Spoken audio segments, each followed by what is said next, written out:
ప్రభుత్వానికి ఇప్పుడే పోచారం శ్రీనివాసరెడ్డి గారు చెప్పినట్టు రైతు ప్రయోజనాలు కాదు రాజకీయ ప్రయోజనాలే ముఖ్యమన్నట్టుగా ఇవాళ దుష్ట రాజకీయం చేస్తున్న ప్రభుత్వానికి బుద్ధి చెప్పడానికి ప్రజలకు మళ్ళొక్కసారి కాళేశ్వరం యొక్క గొప్పతనాన్ని వివరించడానికి పంటలు ఎండిపోకుండా చూసుకోవడానికి గొంతులు ఎండిపోకుండా మంచినీళ్ళకు కూడా గోస రాకుండా ఎండాకాలంలో చూసుకోవడానికే ఇవాళ మా పర్యటన.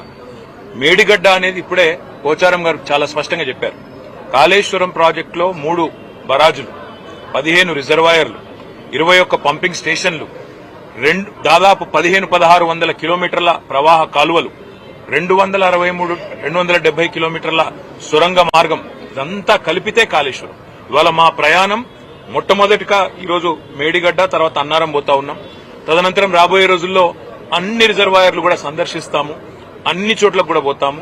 ఇది మొదటిది మాత్రమే, ఇవాళ పర్యటన మొదటి భాగం మాత్రమే. ప్రభుత్వం తన బాధ్యత మర్చిపోయింది. ఇవాళ వర్షాకాలం లోపల రిపేర్లు చేసి అక్కడేమన్నా సమస్య ఉంటే, సాంకేతిక సమస్య ఉంటే దాన్ని నివారించి రైతులకు నీళ్లు ఇవ్వాల్సిన ప్రభుత్వం బాధ్యత మరిచి మళ్ళొక్కసారి తెలంగాణను ఎడారిగా చేసే ప్రయత్నం ఏదైతే చేస్తున్నదో, దశాబ్దాలు తన పరిపాలనతో కాంగ్రెస్ ఎట్లయితే గోసబుచ్చుకున్నదో తెలంగాణను, మళ్ళా అదే ప్రయత్నం ఏదైతే చేస్తున్నదో దాన్ని ప్రజల దృష్టికి రైతుల దృష్టికి తీసుకురావడానికే మా ప్రయత్నం. మేము ప్రభుత్వాన్ని ఇప్పుడే పోచారం గారు డిమాండ్ చేసినట్టుగా అడిగేది ఒకటి, మీకున్న అభ్యంతరం ఏంది రిపేర్ చేయడానికి?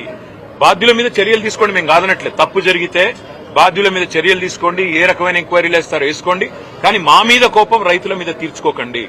మా మీద ఉండే ద్వేషం, మా పార్టీ మీద ఉండే కోపం రైతుల మీద, రాష్ట్ర ప్రజల మీద తీర్చవద్దు అనే మాట ఒకటి. తప్పకుండా మా నాయకులు అందరం కూడా అన్ని రిజర్వాయర్లు గాని, అన్ని పంపింగ్ స్టేషన్లు గాని, అన్ని ప్రవాహ కాలువలు గాని అన్ని చోట్ల కూడా పోతాం. ఇది మొదటిది మాత్రమే మాట నేను మీకు విజ్ఞప్తి చేస్తాను.